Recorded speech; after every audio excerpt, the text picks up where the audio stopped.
You are tuned in to If It Wasn't for Art, your one-stop shop for everything related to art and culture. I'm your host, Ep.6, and this is Ep.6. And on this episode, we're going to be discussing the ladies, some of the records and albums that really inspired me. So let's go. First up, we have Queen Latifah. Her album Black Rain was phenomenal. I remember hearing it and just falling in love with how she merged jazz and hip hop. On that album, she was singing and just totally expressing herself freely. I remember the dedication song she did for her brother, I believe, that passed away. That was really touching. She was just singing and belting away.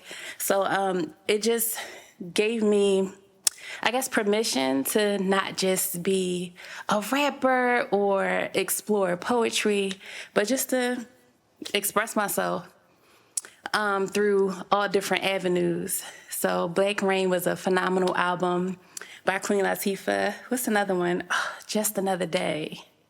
Just Another Day. It's such a great song. It's so well written.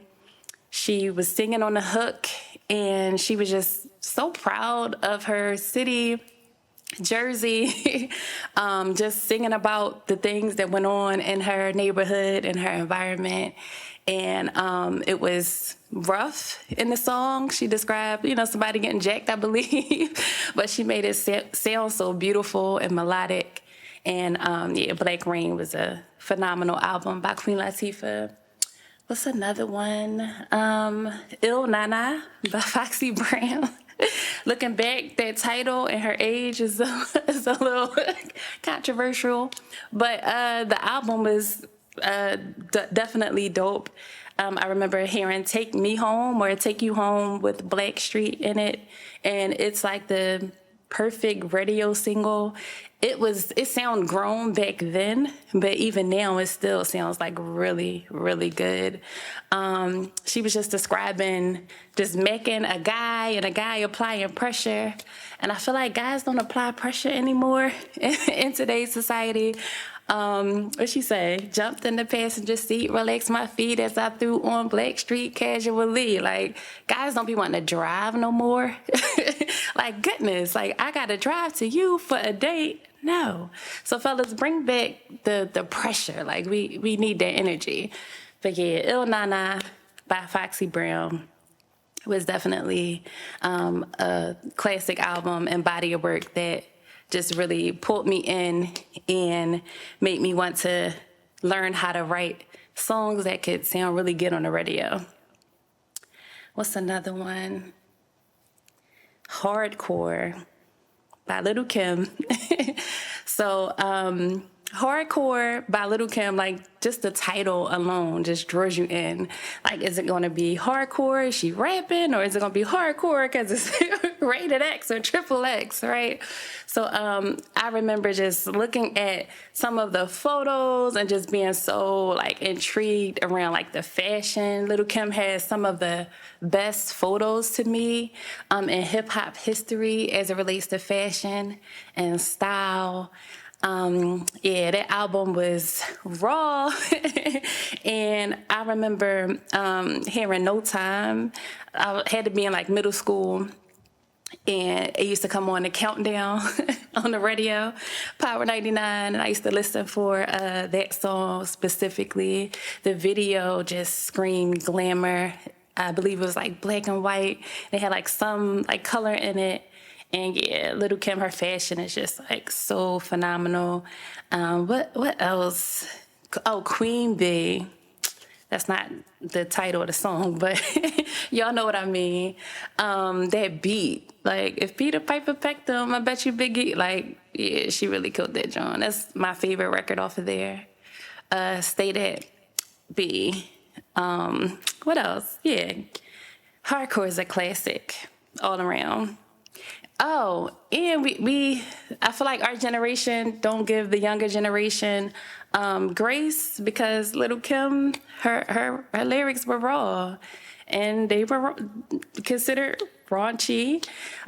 So when I hear Sexy Red and girls singing Sexy Red, I can't judge because we ain't had no business singing them songs that we was singing back in like 5th grade, 6th grade. So yeah, I try to give them grace. Yeah, and for the record, I love Sexy Red. Her music is fun. Who else? I said Little Kim. Oh, Missy, Super Duper Fly. Oh my goodness, that album, just the production alone was incredible. Missy is one of my favorite writers, my favorite songwriters. I mentioned on previous episodes that I was able to go to her Out of This World tour, and she played some of the records that she wrote like during intermission, and her pen is just so incredible. I did get a little sad for a second, just thinking about Aaliyah, because they played some of Aaliyah records, and just wondering, like, tag what Aaliyah's performance would have been like on that tour, because she definitely would have been on that tour probably. But yeah, Missy, Super Duper Fly. Some of the songs that stood out to me on that album, of course, is I Can't Stand the Rain. Just like the beat was so unusual and her flow was so unorthodox, like how she just slid on the beat. It was just like, what? Like, how did she even come up with that cadence? The topic, the video. Yeah, it was the definition of creative and creativity. What else? Sock It To Me. Sock It To Me, man. That song is like so underrated. Just the beat alone, the bass, and then the video. Like, they weren't trying to be sexy or cute. They were just some badass superheroes running through space and just killing it. Her, Brett, and Little Kim. So yeah, Super Duper Fly was such an amazing body of work by Missy Elliott. I appreciated that. What else? I would say Eve's first album, Love Is Blind. That song is like the epitome of pairing art, hip hop, and advocacy. Like how she just highlighted domestic violence in such a creative way. She took a real story, a real situation that she, witnessed a friend going through, interpersonal violence, domestic violence, and wrote about it. But she didn't write about it from like a victim viewpoint. It was more like the hero. So seeing her kind of like play that out in a video was just inspiring. And it showed me that you can use your voice as a tool to educate. So what else? Maniac. Maniac is such an amazing party record. Every time I hear that beat, to this day, I just want to dance. It describes the perfect party night. I don't know if y'all remember Chrome, but when you used to go out Delaware Avenue, party until the club closed, and then you got to find something to eat. So yeah, Eve's Maniac is a classic record. And I think that's it. Yeah, I think that's the top 5 albums from artists who happen to be female that inspired me a lot coming up. And speaking of Eve, I also want to highlight a book this episode. So Eve's book, Who's That Girl? And I'm so fat because I have Black Dragon. Shout out to Black Dragon. I have their menu as my bookmarker.